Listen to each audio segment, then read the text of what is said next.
2 দিন টিউশনি করানোর পর তৃতীয় দিন ছাত্রীর মা আমাকে ডেকে আমার হাতে একটি খাম ধরিয়ে দিয়ে বলল, তুমি আমার মেয়েকে 2 দিন পড়িয়েছো, এর জন্য আমি তোমাকে পুরো মাসের বেতন দিয়ে দিচ্ছি, তবে কালকে থেকে তোমাকে আর আসতে হবে না। আমি তখন একটু ভয় পেয়ে গেলাম, মনে মনে ভাবলাম 2 দিনের মধ্যে আমি কি এমন করলাম যার কারণে পুরো মাসের বেতন দিয়ে আমাকে বের করে দেওয়া হচ্ছে। তখন আমি আন্টিকে বললাম, আন্টি কিছু মনে না করলে আমি কি জানতে পারি কি এমন দোষ আমার, কি এমন করলাম আমি যার কারণে 2 দিনের মধ্যেই পুরো মাসের বেতন দিয়ে আমাকে বের করে দেওয়া হচ্ছে।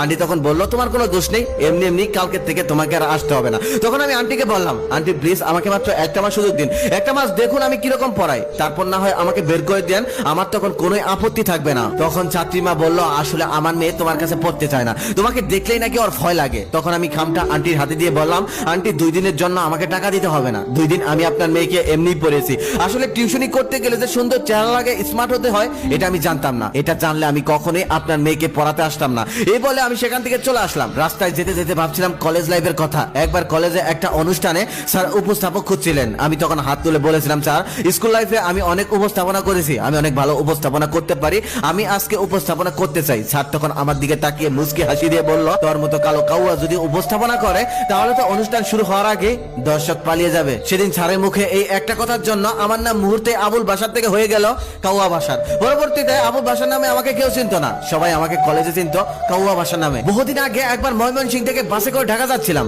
আমার পাশে বসেছিল এক সুন্দরী মেয়ে। আমি যখন এই সিটে বসতে লাগলাম তখনই মেয়েটা তার ওড়না দিয়ে নাক ছাপিয়ে ধরলো। কিছু দূর যাওয়ার পর সে কন্ট্রাক্টরকে ডাক দিয়ে বলল, ভাই আমাকে এই সিটটা পাল্টে দিন। ঠিক তখনই কন্ট্রাক্টর আমার দিকে তাকিয়ে চোখ গরম করে বলল, ম্যাডাম এই ছেলেটাকে আপনার সাথে কোনো বেয়াদবি করেছে নাকি? করলে বলেন এখনই ওকে গাড় ধাক্কা দিয়ে বাস থেকে নামিয়ে দেয়। তখন সবাই আমার দিকে তাকিয়ে রইল। কন্ট্রাক্টরের মুখে এমন কথা শুনে একজন তো চিৎকার করে বলে উঠলো, অবশ্যই করেছে, না করলে কি মেয়েটা সিট পরিবর্তন করতে চায়? এক মহিলা তখন বলতেছে, চেহারা দেখেই তো লম্পটের মতো লাগে। এইসব অসভ্য কুলাঙ্গারের জন্য আজকাল মেয়েরা রাস্তাঘাটে ঠিক মতো বের হতে পারে না। এমন অবস্থা এক পর্যায়ে হয়ে গেল যেন বাসের সবাই ধরে এখন আমাকে মারবে। তারপর সবাইকে কোন রকম থামিয়ে সেই মেয়েটাকে জিজ্ঞেস করলাম, আপু সত্যি করে বলুন তো আপনি আমার বোনের মতো, আমি কি আপনার সাথে কোনো নোংরামি করেছি? তখন মেয়েটা মাথা নিচু করে বলল, না। তখন আমি সকল যাত্রীকে উদ্দেশ্য করে বললাম, দেখুন আমি তার সাথে কোনো নোংরামি করিনি, আসলে আমার দোষটা কি জানেন? আমি দেখতে কালো, দেখতে সুন্দর না, এই জন্যই সে আমাকে ঘৃণা করছে। আর যে মহিলাটা আমাকে লম্পট বলল তার দিকে তাকিয়ে বললাম, আপনি আমাকে দেখেই বুঝে ফেললেন আমি লম্পট অসভ্য। তবে সত্যি কি জানেন,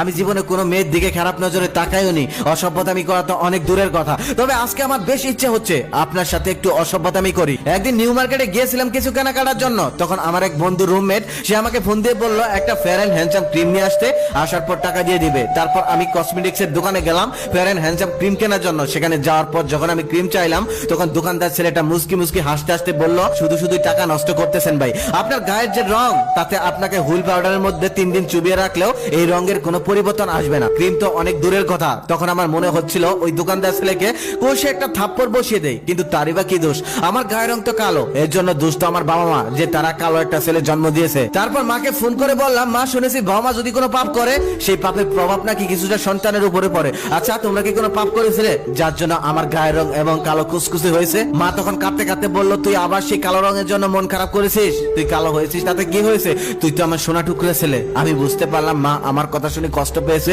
তাই কান্না করতেছে, তাই মাকে হাসানোর জন্য বললাম, দেখছো তুমি আমাকে ভালোবাসো না, যদি ভালোবাসতে তাহলে সোনার টুকরা নয় হীরার টুকরা বলতে। তখন মা হাসতে হাসতে বলল, তুই শুধু আমার হীরার টুকরা না, তুই আমার কোহিনূর হীরার টুকরা ছেলে। সবাই আমাকে কালো বলে দূরে সরিয়ে দিলেও আমার বাবা মা কখনোই আমাকে কালো বলে দূরে সরিয়ে দেয়নি, বরং তাদের দোয়া সবসময় আমার সাথে ছিল, যার জন্য আমি ভালো একটা চাকরি পেয়ে গেলাম। চাকরি পাওয়ার পর শুরু হলো আরেক অশান্তি। বাবা মা বলল আমার বিয়ে করতে হবে। তারপর এক পর্যায়ে না পেরে আমি রাজি হয়ে গেলাম, তবে একটা শর্ত দিলাম, শর্ত হচ্ছে আমি কিন্তু কখনোই কালো মেয়ে ছাড়া অন্য কোনো মেয়ে বিয়ে করব না। আমি যাকে বিয়ে করব তার কালারও দেখতে আমার মতোই হতে হবে। তার কিছুদিন পর মা একটা মেয়ে ঠিক করলো, সেটা দেখতে যেতে হবে।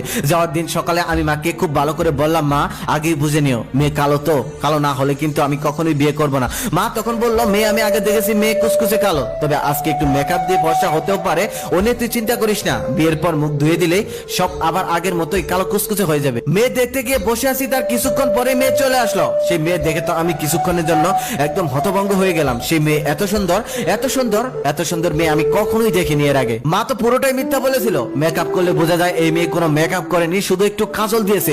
এই মেয়ের গায়ের রং একদম দুধে আলতা। তারপর আমি মাকে ইশারা দিয়ে একটু পাশে নিয়ে গেলাম, গিয়ে বললাম, মা তুমি আমার কাছে মিথ্যা বললে কেন? এই মেয়ে তো কোনো মেকআপ করেনি, এই মেয়ে তো দেখতে পরীর মতো সুন্দর, এত সুন্দর মেয়ে আমি কখনোই বিয়ে করবো না। মা তখন মন খারাপ করে বলল, বাবা তুই কালো হয়েছিস বলে কি সুন্দর একটা মেয়েকেও বিয়ে করতে পারবি না? তখন আমি মাকে বললাম, মা দেখো একটা সুন্দর মেয়ে অনেক স্বপ্ন থাকে, তার স্বপ্ন থাকে অনেক সুন্দর একটা হাজবেন্ড হবে, এখন তার যদি আমার আমার সাথে বিয়ে হয় তার স্বপ্ন ভেঙে যাবে, সে আমাকে নিয়ে ঘুরতে যেতে পারবে না, বান্ধবীদের সাথে আমাকে পরিচয় করে দিতে পারবে না, একসাথে আমার সাথে চলতে পারবে না। মা দেখো, কখনোই সুন্দরী মেয়েরা মন থেকে কালো ছেলেকে পছন্দ করে না। হ্যাঁ, সুন্দরী মেয়েরাও কালো ছেলেকে বিয়ে করে, এক হলো বাবা মায়ের চাপে পড়ে, না হলে টাকা পয়সা বা অর্থ দেখে। তারপর মাকে বুঝিয়ে সেখান থেকে চলে আসি। পরের দিন অফিস করছিলাম, ঠিক সেই সময় আমার ফোনে একটা ফোন আসে। ফোন রিসিভ করতে ওপাশ থেকে একটা মেয়ের কণ্ঠ। তিনি বলতেছে, আমি শ্রাবণী, কালকে আপনি যাকে দেখতে গিয়েছিলেন, আমি আপনার অফিসের নিচে আছি, তাড়াতাড়ি আপনি নিচে একটু নেমে আসো। তারপর কোনো উপায় না পেয়ে নিচে নেমে আসি। তারপর সে আমাকে একটি রেস্টুরেন্টে নিয়ে যায়। সেখানে যাওয়ার পর সবাই আমাদেরকে ভূত দেখার মতো দেখছে। আমি রেস্টুরেন্টে আসতে চাইনি, সে আমাকে জোর করে নিয়ে আসলো। তারপর সে আমাকে কফি খেতে খেতে বলতেছে,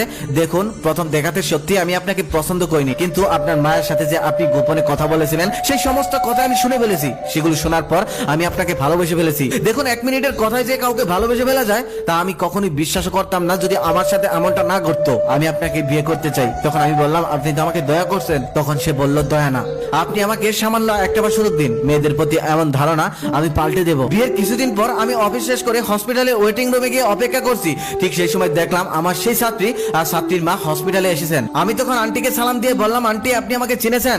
আমি সেই যে আপনার মেয়েকে পড়াতে গিয়েছিলাম আর 2 দিন পড়ানোর পর আপনি আমাকে চলে আসতে বলেছিলেন। তখন সে বলল, হ্যাঁ চিনেছি, কেমন আছো? ঠিক সেই সময় আমার স্ত্রী শ্রাবণী এসে বলল, সরি, আজকে অনেক রোগী ছিল তাই একটু দেরি হয়ে গেল। তখন আমি শ্রাবণীকে বললাম, শ্রাবণী, উনি হলো আমার আন্টি, ওনার মেয়েকে আমি টিউশন করিয়েছিলাম। আর আন্টিকে বললাম, আন্টি, ও হলো আমার স্ত্রী শ্রাবণী। শ্রাবণী তখন বলল, আন্টিকে তো আমি আগের থেকে চিনি, ওনার মেয়েকে আমি ট্রিটমেন্ট করছি। আমি তখন শ্রাবণীকে বললাম, কি হয়েছে ওর? শ্রাবণী তখন বলল, এক টিচারের সাথে অন্য কি শারীরিক সম্পর্ক ছিল, যার কারণে একবার প্রেগনেন্ট হয়ে যায়, তারপর অ্যাবর্শন করিয়েছিল, এখন বিয়ে দিয়েছে, কিন্তু এখন আর বাচ্চা হচ্ছে না, তাই আমার কাছে ট্রিটমেন্ট করছে। আর হ্যাঁ, ভালো কথা, ওই টিচার আবার তুমিই নও তো? আমি তখন রেগে গিয়ে বললাম, আরে আমি কালো বলেই তো 2 দিনের মাথায় আমাকে বের করে দিল, তারপর হয়তো স্মার্ট দেখতে অনেক সুন্দর টিচার এনেছিল। যখন আমার মন খারাপ দেখে শ্রাবণী আমাকে বলল, নীল শাড়ে আজকে তোমাকে অনেক সুন্দর লাগছে। তখন আমি বললাম, সুন্দর না ছাই, একদম কাকের মতো লাগছে। শ্রাবণী তখন রাগ করে আমার হাতটা ছেড়ে দিয়ে একটু আগে আগে যেতে লাগলো আর বলতে লাগলো, যে ছেলে নিজেকেই সম্মান করতে পারে না তাকে অন্য মানুষ কি করে সম্মান করবে? আমি তখন ওর পিছে পিছে যাচ্ছি আর মনে মনে ভাবছি, কালো কলঙ্কের দাগ হলেও মাঝে মাঝে কালোকে ছাড়া সাদাকে অসম্পূর্ণ লাগে। এই কথাটা সুন্দরভাবে মনে রাখবেন। নিজের গায়ের রং নিয়ে কখনোই নিজে অবহেলা করবেন না। যদি কোনো মানুষ আপনাকে পাত্তা না দেয়, তাদের থেকে দূরে থাকুন। তবে মহান আল্লাহ তাআলা আপনাকে সব দিক দিয়ে ঠকাবে না। আপনার কাছের মানুষগুলো ঠিকই আপনাকে আপন করে নিবে। আর এটা সবসময় মনে রাখবেন, আমি আমার মতো, অন্য কারো মতো না।